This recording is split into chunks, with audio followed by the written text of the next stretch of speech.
প্রকাশ করতে কেন আমাদের কারো কাছ থেকে অনুমতি নিতে হবে? আমরা বাংলাদেশের ক্ষুদ্র নৃগোষ্ঠী না, আমরা আদিবাসী। রাঙামাটিতে যারা সাংস্কৃতিক কর্মী আছে সবাই এখানে মোটামুটি উপস্থিত আছে।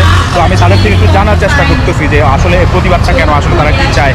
এবং হচ্ছে আপনারা সকলেই জানেন আমাদের পার্বত্য এলাকায় বিভিন্ন জায়গায় বিভিন্নখানে আমাদের যে গ্রাফিতি অঙ্কন করা হয়েছে সেগুলো মুছে দেওয়া হচ্ছে।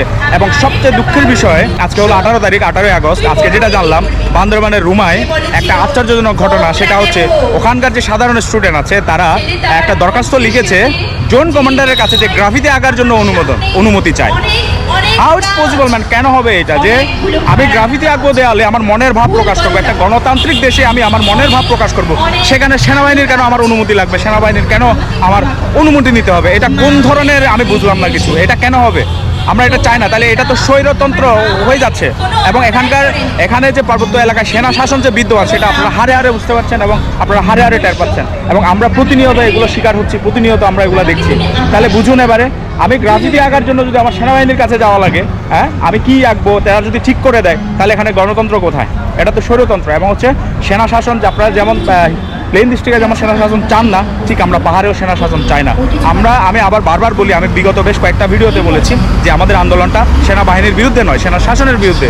আপনাদের এটা বুঝতে হবে, এটা মনে রাখতে হবে যে আমরা আপনাদের শত্রু না, আমরা সংখ্যায় কম, তাই বলে আপনারা যা ইচ্ছে তাই আমাদের উপরে চাপিয়ে দিতে পারেন না। এবং সেনাবাহিনীর এই যে কাজটা হলো রুমাতে, এটার তীব্র প্রতিবাদ এবং নিন্দা জানাই আমি দেয়ালে কি আঁকবো, দেয়ালে কি আঁকবো না, আমার মনের ভাব আমি কি প্রকাশ করব কি করব না, এটা আপনারা ঠিক করে দিতে পারেন না। আমি আপনাদের সকলকে বিপ্লবীর মৌসুমীর কথা স্মরণ করিয়ে দিতে চাই। মৌসুম ছাড়া কোনো বসন্ত আসে না, বর্ষা আসে না। মৌসুম ছাড়া ফোটে না কৃষ্ণচূড়া। তেমনি একমাত্রতা নিয়ে আমি আপনাদের আসন্ন বিপ্লবের জন্য প্রস্তুতি নেওয়ার কথা বলছি। বিপ্লব মানে যুদ্ধ, বিপ্লব মানে তিলে তিলে বাঁচতে শেখা। বৃষ্টির কারণে এখানে একটু মানুষজন কম আর কি আজকে, তারপরে যতটুকু হয়েছে এনাফ বলবো আর কি। বৃষ্টির কারণে বৃষ্টি হচ্ছে, এখন একটু থামছে। সারাদিন আজকে টিপটিপ বৃষ্টি ছিল, বৃষ্টির কারণে এই অবস্থা। দেখুন মাটিটা পুরো ভিজে একেবারে।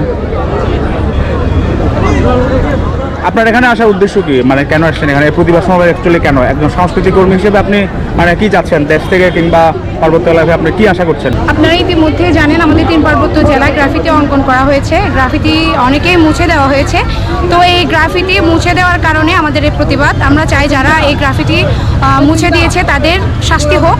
আর আমরা আদিবাসী হিসেবে সাংবিধানিক স্বীকৃতি চাই।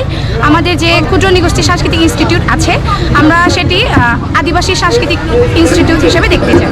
এখন যে অন্তর্বর্তীকালীন সরকার, মানে তাদের কাছে দাবি কি সাংস্কৃতিক কর্মী হিসেবে, মানে কি চান আর কি তাদের কাছ থেকে? সংস্কৃতি কর্মী হিসেবে আমি চাই আমাদের যে 3 পার্বত্য জেলার আমাদের বিভিন্ন জাতিগোষ্ঠীর যে ভাষা আছে, ভাষার উপরে আমাদের প্রশিক্ষণ হোক। প্রশিক্ষণ আরও এমনি তো চলছে, আরও একটু বেশি যদি আরও প্রসারিত হোক সেটা আমি চাচ্ছি। আমাদের আন্দোলন কোনো জ্বালাও পোড়াও নয়, আমাদের কোনো এদিকে ভাঙচুর করা এই ধরনের কিছু নয়। আমরা যে চাই আমাদের বাংলাদেশের যে রাষ্ট্রীয় যে অধিকার, সাংবিধানিক অধিকার, এটা আমরা চাই। ব্রিটিশ সরকারের কর্তৃক যে আমাদেরকে আদিবাসী থেকে ক্ষুদ্র নৃগোষ্ঠী করা হয়েছে, এই ক্ষুদ্র নৃগোষ্ঠীকে বাদ দিয়ে আদিবাসী শব্দটি ব্যবহার করা হোক, যেটা নিয়ে আমরা স্বাচ্ছন্দ্য বোধ করি। এবং আমরা চাই আজকের এই প্রতিবাদের মধ্য দিয়ে আমাদের সকল বৈষম্য দূর হয়ে, পার্বত্য অঞ্চলের সকল অপরাধ অন্যায় বৈষম্য দূর হয়ে আমরা যেন আমাদের বাংলাদেশকে সুনির্ভর দেশ হিসেবে গড়ে তুলতে পারি। একজন সুনাগরিক, আমি একজন বাংলাদেশি হিসেবে আমরা চাই আমাদের আদিবাসী যতগুলো আছে আমাদের বাংলাদেশের উন্নয়নে প্রত্যেক পরতে পথে যেন আমরা এই সুফলগুলো যেন আমরা দিতে পারি। জ্ঞানে বিজ্ঞানে সবখানে যেন আমরা প্রতিষ্ঠিত হয়ে বাংলাদেশের মুখ উজ্জ্বল করতে পারি, এটাই আমাদের প্রত্যাশা এবং কাম্য।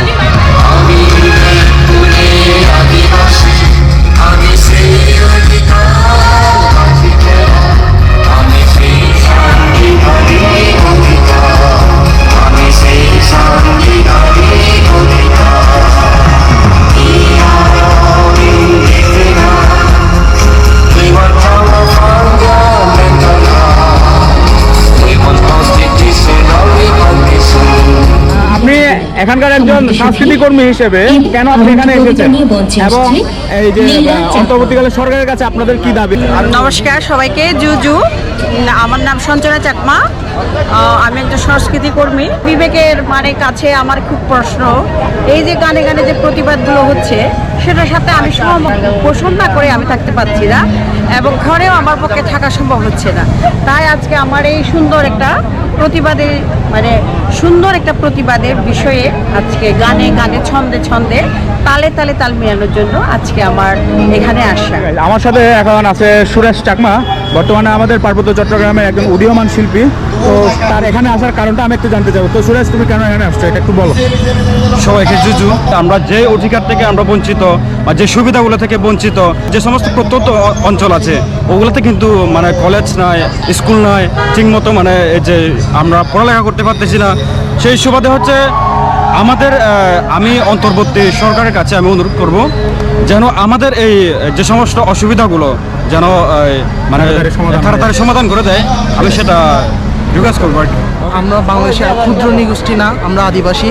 আমাদের যে ক্ষুদ্র নিগোষ্ঠী সাংস্কৃতিক ইনস্টিটিউট আছে ওটা আদিবাসী সাংস্কৃতিক ইনস্টিটিউট হোক, আমরা ওই দাবি নিয়ে আজকে এখানে আসছি। আর 3 পার্বত্য জেলার শিল্পী সমাজ যারা আছে, বিশেষ করে আমরা অবহেলিত, তো আমাদেরকে শিল্পী হিসেবে স্বীকৃতি দেওয়া হোক। অন্য সব পেশা স্বীকৃতি থাকলে শিল্পীদের কেন স্বীকৃতি হবে না? শিল্পীরাও তো বিশেষ ধরনের অবদান রেখে আসতেছে। ওই কারণে আমরা আজকে প্রতিবাদ, গানে গানে প্রতিবাদ অনুষ্ঠানে আমরা অংশগ্রহণ করেছি।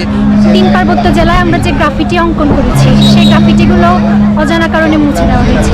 আমরা তার প্রতিবাদ চাই, এবং তার প্রতিবাদ জানাতে আমরা আজকে সাংস্কৃতিক কর্মীরা গানে গানে হোক প্রতিবাদ এই কর্মসূচিটি আয়োজন করেছি, এবং গানের মধ্যে আমরা প্রতিবাদ জানাচ্ছি যে কেন আমাদের গ্রাফিটিগুলো মুছে দেওয়া হবে, কেন আমাদের গ্রাফিটি আঁকতে, আমাদের মনের ভাব প্রকাশ করতে কেন আমাদের কারো কাছ থেকে অনুমতি নিতে হবে। আমরা তার জবাব চাই। আমি একজন আদিবাসী শিল্পী হিসেবে আমরা আমাদের মৌলিক যে অধিকারগুলো রয়েছে তা আমরা তুলে ধরার চেষ্টা করছি। সর্বশেষ একটা কথা বলতে চাই, আমাদের যে আমরা পার্বত্য চট্টগ্রাম তথা বাংলাদেশে যত আদিবাসী আছে তাদের আমরা সাংবিধানিক স্বীকৃতি চাই, এবং তাদের যে ন্যায্য অধিকার সেগুলো আমরা ফিরে পেতে চাই। এবং আপনারা যারা আমাদেরকে বলছেন যে আমরা বাঙালি বিদ্বেষী কিংবা সেনাবাহিনী বিদ্বেষী, আমরা কিন্তু তা না। আমরা কিন্তু কোনো সেনাবাহিনী কিংবা কোনো ধরনের আপনাদের বাঙালি ভাই বোন যারা আছেন আমরা তাদের বিদ্বেষী না, কারণ আমরা এই দেশের নাগরিক, আমরা বাংলাদেশি, বাট আমরা বাঙালি না। আমরা অনেকবার বলেছি যে আমাদের নিজস্বতা বলতে কিছু আছে। আমাদের পার্বত্য চট্টগ্রামে যত আদিবাসী আছে এবং প্লেন ডিস্ট্রিক্টে যত আদিবাসী আছে, আপনারা জানেন প্রায় 50-এর উপরে আমাদের এখানে আদিবাসী গোষ্ঠী আছে, তাদের সবারই নিজস্ব কালচার আছে। তাহলে আমরা কেন বাঙালি হতে যাব? আমরা বাংলাদেশি, আমরা এই দেশের নাগরিক, কিন্তু আমাদের যে মৌলিক অধিকারগুলো যেগুলো পাহাড়ের মানুষ কিংবা সমতলে আদিবাসী যারা আছে তারা এখনো পর্যন্ত কিন্তু পাচ্ছে না। আমরা সেই অধিকারগুলো চাই, এবং আদিবাসী হিসেবে সাংবিধানিক স্বীকৃতি আমাদেরকে দিতে হবে, এবং আমরা চাই। ধন্যবাদ সবাইকে।